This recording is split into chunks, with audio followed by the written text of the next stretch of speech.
So with all the change, and I'm sure I saw some of you kind of looking at this slide, and some of you light up a smile with fond memory of some of these tools, and some of you kind of get that look of anger and agitation in your face with not so fond memory of some of these tools, right? There's been a lot of change, and one of the things that we've seen consistently over the years, which is not specific to this MSP or service provider market, but in most organizations, but it's certainly as true here as any market that I've ever seen, which is that this concept of he or she who adapts the quickest wins, right? This whole kind of the break fix came and it was great, and then everybody started doing it. It was hard to differentiate.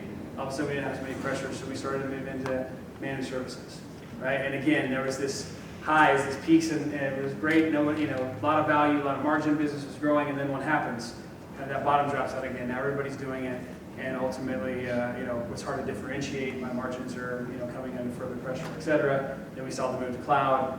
That's kind of where we're back at the same point now. That says, hey, what is next? And really, as James mentioned, we call that, Cloud Plus. And so, again, this is an area when we start talking about what is MSP 3.0, right? What is that next S-curve of innovation that's going to drive all of your business to continue growth? We could have a breakout session that's 3 weeks long. So again, another area that says, yeah, those are all things, and with this group, we could talk for that long probably too. You might get tired, but we could certainly try.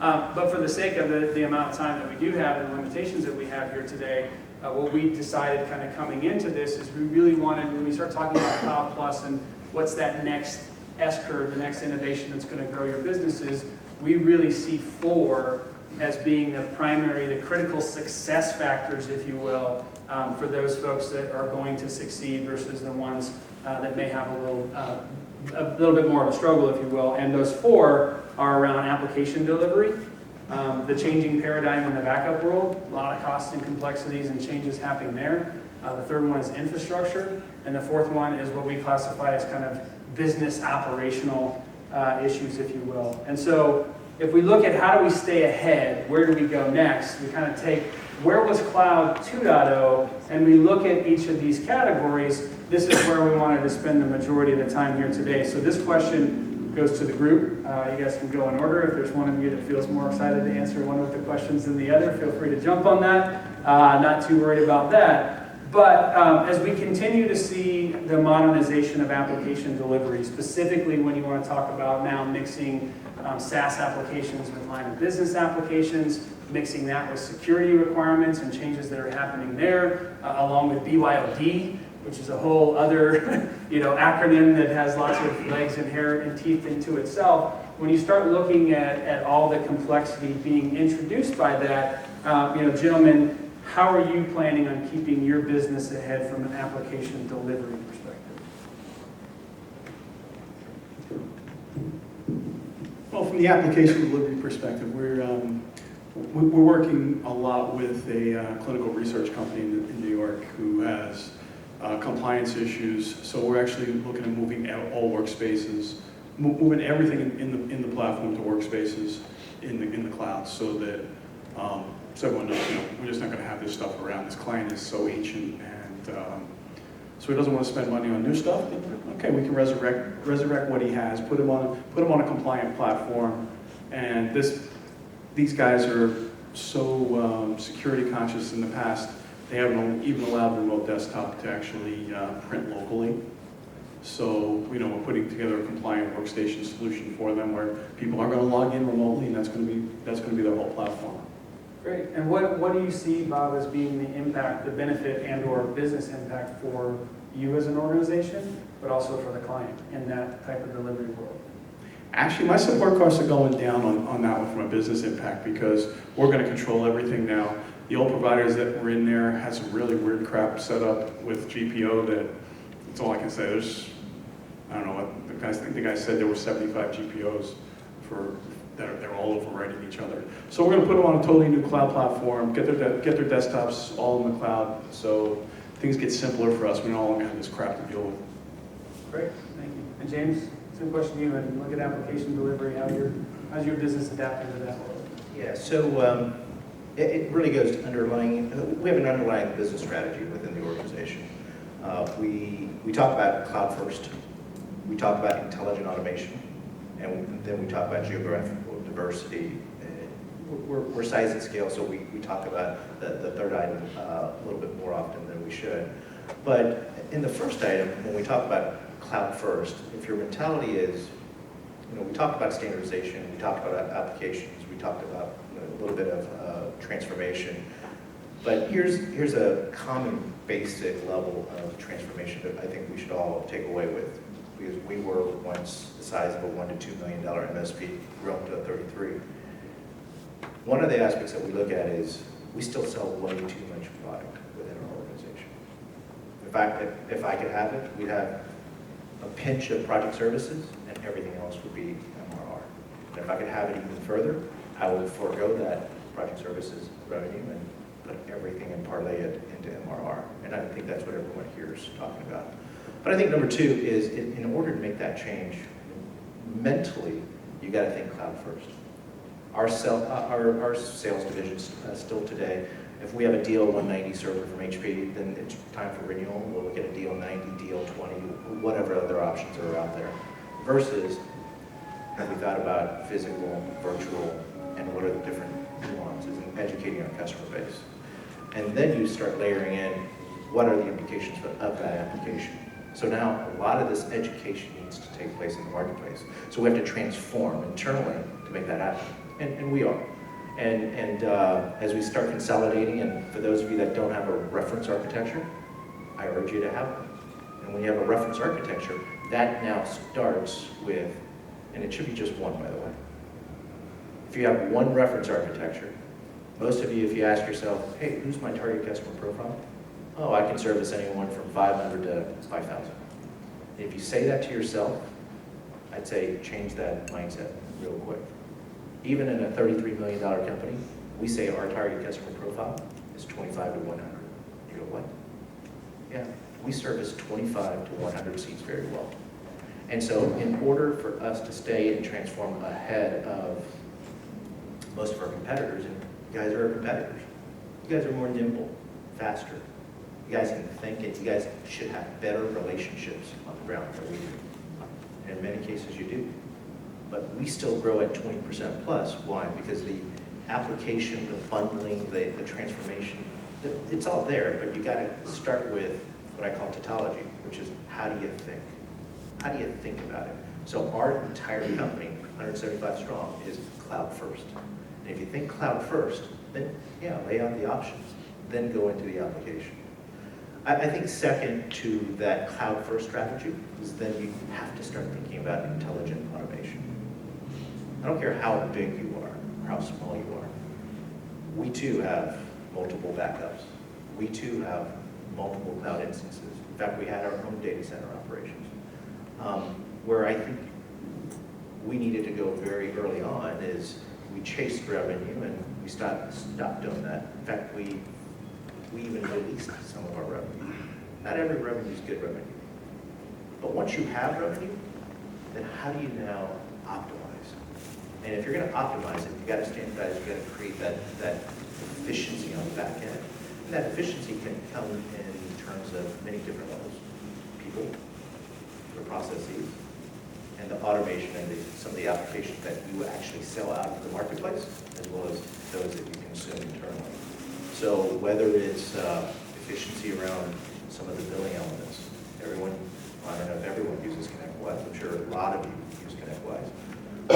How do you actually create efficiency around that? Or do you just set up another board for another task? We used to have 216 boards. We're happy, we're down to 62. You know what I'd like to be? One board per department. That's it. We have 7 departments. That should not into our business process outflows. Same thing with applications that you're selling. You got to be able to, I think, be able to transform how you're going to bring value to that client. But sometimes I like to consume some of that as well. So whether it's never failing workspaces and bundling that up, you got to have that reference architecture. You got to bundle, but then you got to see the value and educate the value into the client base. Thank you, James. And Brian, you've had the interesting position for a number of years now of kind of being able to look the catbird seat of all these different providers and kind of what people are doing and what's working and what's not working. Same question to you as you look at application delivery specifically and the changes, the challenges coming there. How do you see Never Fail shifting to help keep enabling partners to go down the right path? Yeah, before I jump into that, I have one quick question for James. You guys built a platform on Citrix, is that right? And that thing started scaling pretty well. Do you feel like it was operationally efficient from a delivery standpoint and growth? Or do you feel like there were some challenges on that, having built your own data center, having done your own Citrix deployments, et cetera, just having delivery? Yeah, not only did we build it, we added on to it. And we thought that, for those of you that have a lot of employees or engineers, if you always ask an engineer, can you do it? They go, not only can I do it, I'm the best at it, right? So we kind of got into this engineer thinking of we can tackle the world. Well, we created so many inefficiencies to the point that we bit off a little bit more than we could chew. We're not a 24/7 shop in data center operations. If you are a 24/7, I'd like to come talk to you. I came and talked to Brian. We're not in the business of running a data center. And so you, at a certain point, scale then begets scale. We built that Citrix-based environment, kind of putting things together as to what our engineers knew. We had a very successful product, but what we didn't keep in mind was how do you keep scaling, how do you keep the service level agreements in place, and how do you keep our clients happy? And that's some things that we kind of forgot about. And what we did was we built a engineering creation. Probably won a lot of prizes, but it was an engineering creation without really the customer factor in mind. So we rebuilt it, and we're going to rebuild it yet again, right, through you guys and standardizing. That's really what it comes down to. So, as an infrastructure provider that has a lot of service provider clientele, such as the two wonderful gentlemen up here, plus several other hundred, as well as some large-scale ISVs, et cetera, we have a significant compliance component to our business from a data center as well as our own internal controls. But we also run IT. We're an IT shop. We consume applications, systems, et cetera.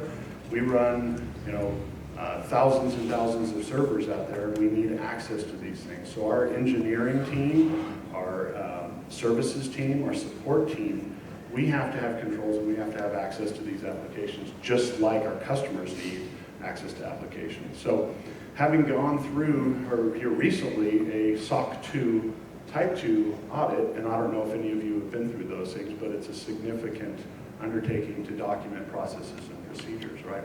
And also dealing with an organization at scale that is having to access these systems from any device at any given time without a VPN, let's say, in this modern world. If you want to just get access anywhere at any time to any sort of line of business application, let's say vCenter or whatnot, right? So how do you have control of all of your systems? How do you have an Active Directory integration against all those systems on a per user basis? How do you have a consistent log of every application that they've touched? How do I onboard somebody into that environment for IT consumption internally, right? As well as externally? How do I offboard that employee? If somebody loses their mind, I sure would like to change a password and have one stroke of a keyboard in order to lock somebody out. Those are controls, right? That is compliance. And that's what we deal with on a daily basis. So when we talk about workspaces or application delivery, we live that way internally, and we also have to deliver that to our clientele because these things are just as important to our IT service providers as well as their end users, just like they are ourselves. So for us, looking at Citrix and these other solutions out there, one of the things that we look at through our lens, if you will, our rose-colored glasses, is that a lot of our customers were scaling quite well, and they were using solutions like Citrix. They were using solutions like Microsoft. They were using solutions like VMware. But the challenge is that none of those solutions, they are all built for the enterprise, and they're all single tenant in mind. And our customer base is managed service providers. And managed service providers have what? They have multiple customers. So we needed to find a solution as well as for ourselves internally, as well as provide a solution for our customers that was multi-tenant. So that's why we acquired a company called Vertiscale, and we are delivering So it's an internal need just as well as an external need. We consume these solutions. And back to more along the lines of how do we kind of pay attention to the market and who's scaling? We saw within our infrastructure that the service providers that were growing the best from a revenue perspective and chewing up or eating the most infrastructure, quite egotistically, if you will, or self-serving, is we saw that these managed service providers were doing hosted services and they were doing application delivery almost across the board. So that's why we got into that business. Great. Thank you, Brian. And I know we're going to run out of time here shortly, so I want to kind of pick the next one that I think has the chance to have the biggest impact on your growth outside of the application delivery would be the backup space, right? There's a changing paradigm in the backup space we've all talked about, we all see every single day, where it's moving from this physical world into virtualization, which is coming into play now, and all of a sudden we've got these boxes and applications and hardware sitting in all of these different places, and now we're going back to the cloud, and we're seeing virtual mix in, and all of a sudden we're getting a lot more complexity. But what we hear more and more is not only is it the complexity and the limitation of scale, but it's the cost, right, that are eating up the businesses from a scalability and efficiency perspective. So as you look to the next S-curve and the opportunities that are presented, given the changes that are coming in backup, right, how do you see the market and where do you see your business adapting to? Interesting asset. Right now, we've got about 30 terabytes of data for the clients sitting out in Nemberville right now, and Christian and I both are looking at the HyperStore product right now to dedupe our backups and get them off-site. The platforms are great of snapshotting everything for the week, so that's pretty much covered. But getting the data off-site into another artisan center is what we're looking at the HyperStore product right now for, especially for compliance. Because just to piggyback on what Brian was saying, he just went through the SOC report. Well, my client doesn't like to read their SOC reports. She wants to go visit. So next week we're doing a day trip to Austin to take the client to the data center so she can see it, and then turn around and come back. But the HyperStore product is going to allow us to get that data off-site. Probably go to it's going to go to another data center. We just don't know if it's going to be Kansas City or Vegas. Yeah. So one of the things that we've been dealing with, and our customers have been dealing with, and we're at scale, so we have petabytes and petabytes and petabytes of this stuff, and we chose NetApp for a long time. We were choosing 3PAR systems for a long time. All these things are large enterprise, at-scale solutions, and they're extremely costly. And one of the things that our customers were dealing with was backing up their data on our infrastructure, as well as backing it from the premise into our infrastructure. And the big challenge with the backup and DR business today is not only are there changes from looking at the physical server where the storage crafts kind of play the best, if you will, which is in-guest OS image-based solutions, into this virtual world, and how do you kind of play in both worlds, where StorageCraft is really mostly towards a physical environment, where you have solutions such as Veeam that are dealing with a virtual environment, and now Veeam is kind of addressing the physical environment as well. But not only the tools are changing for the applications themselves and the protection, but how do you also gain the efficiency within the core of driving your costs down? And that's been really our struggle as an operator, and helping our service provider clients as well as ourselves dealing with massive petabyte scale, but not getting the efficiency from a data perspective of being able to drive down and crunch down the data. So we had to develop a solution called HyperStore, because innately we had to drive our costs down as an operator, but our service provider operational costs. And what a lot of people don't realize is that when you use different tools, you can get dedupe efficiencies of 20 and 30 and 40x when you're actually doing these Windows-based systems. So, is anybody backing up Windows-based services, Windows-based servers? Would you say, okay, let's say 100 of them. That's one single Windows OS, right? That comes down to an efficiency perspective of one OS if you're actually deduplicating that data on a global basis. However, existing tools today would take that one backup and then would isolate it and save And then your next backup for that same Windows server or another Windows server would take that and put it again, especially if you encrypt that data, right? So if you can get to a better set of tools using different backup technologies and then aggregate that data and get it into a global dedo bucket, your costs are going to go down by 20x, 30x, 40x potentially, and that just depends when you have a global dedo scenario. So it's really just kind of changing the paradigm. I know Bob was saying, you know, he has 3 vendors alone that are doing this, right? And it's kind of like, okay, I'm going to try this next one because I'm not getting what I'm looking for. I'm going to try this next one because I'm not getting what I'm looking for. And I think if you look at the market with Veeam out there addressing the physical at, let's say, a third of the cost of maybe another license that's an image-based license, you know, you can drive your cost down on a per server basis as well as the aggregate data on a global dedo. James, would you like to add? Yeah, so, I don't know how much more I can add to that, but here's personal experience from the CalNet side. How many of you are data vendors? Lots of hands out there. We are a data vendor as well, right? We're a data customer. And that being said, we've taken a journey. That journey started when Zach was the owner proprietor, probably less than 3 employees. And data was a great solution set at the time being. But as you really think about standardizing, as you think about now operational efficiency being unlocked through intelligent automation, what that really means is, can I do better, more efficient?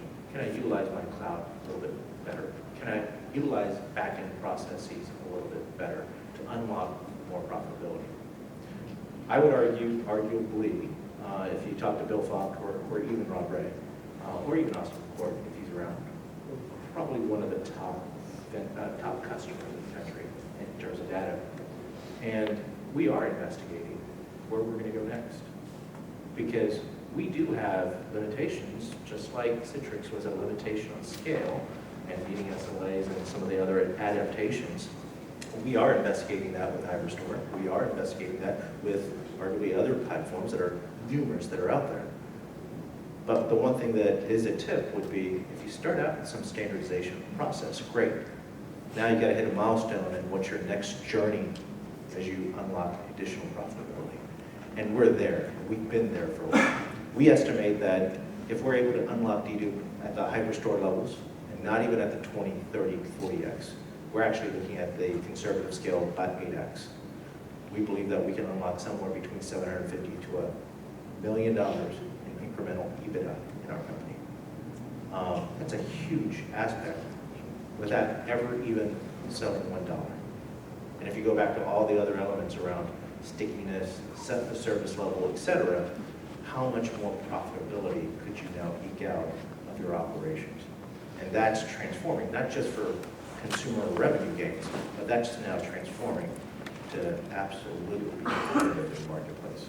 So for us, you know, our journey now takes us to a place where we are going to standardize backup. We have majority data. We do have some Axiom boxes there, and yes, we got that ArcServe stuff for those that are out there. Just in the back of my mind, just as some of the engineering background that I have, we actually have to admit we have ArcServe too. But you know what? This is now our journey, and our tip is to say, how do you transform? How do you adapt? How do you standardize? And backup is one of those elements. It's we suspect, and I could probably give if my CFO was here, he could probably give you the exact details. We probably spend as much, if not more, on our backup spend today than even some of our hosting spend. It's that critical, and I would urge you to take a look as you go through your journey as well. Thank you. And gentlemen, this has been great. I wish we had hours to do this. Hopefully you all do as well. So I value in that. Although this session, we only have 5 minutes left, and I want to leave some time to ask a couple of questions if there are some in the audience, and then do the drawing. Know that our time and these conversations don't have to end when this session ends. We'll be here through Saturday. When this session's done, as we're clearing the room for the next group, we'll have some folks in our team sitting back over here. We have a table over in the far corner, 21, 22. We're here for the next few days, so a lot of you know us as well. We'd love to continue to have these discussions and how it specifically impacts your business. So maybe just two questions before we get into the drawing. Yes, sir? Thank you, I appreciate that, Mr. Brian. As the aggregate back up to dedupe though, I'm curious how that works with compliance and private data. So the question is, as you back up and dedupe, how does it work sorry, I'm repeating for the video. Yeah, so we see a number of different models, right? Some folks want to go straight to cloud, right? Some of our managed service provider customers don't even want to have an on-prem box anymore. They just want to do recovery straight to the cloud. So it's easier, if you will. It doesn't as much complexity. However, if you start with self-encrypting drive, you have the software that it lands on as well. Don't dedupe in the actual backup software itself. Use other tools. HyperStore would be an example, or a continuity appliance that we're working on. In order to unlock that data, you're able to ingest it in a encrypted area, if you will, as well as replicate encrypted, and then it lands encrypted. So you want to kind of turn that off at the backup solution and rely on the third-party tools, if you will, in order to get that global deduplication. So you're still compliant, you're just not locking that data up on that backup job. That's it. That makes sense to you offline. Okay. And I think we'll do one more question if there is one, but before we do, has anybody not put a card and or a name in for the drawing of that bad boy drone right there? That's a legit drone. That's like my kids have drone that they wreck. That's not it. Like, this is the real deal. Anybody else need to get in here? All right, any other questions? We're going to take one more question if we have it. Thank you. Before we go in, any other questions? All right, well, good. All right.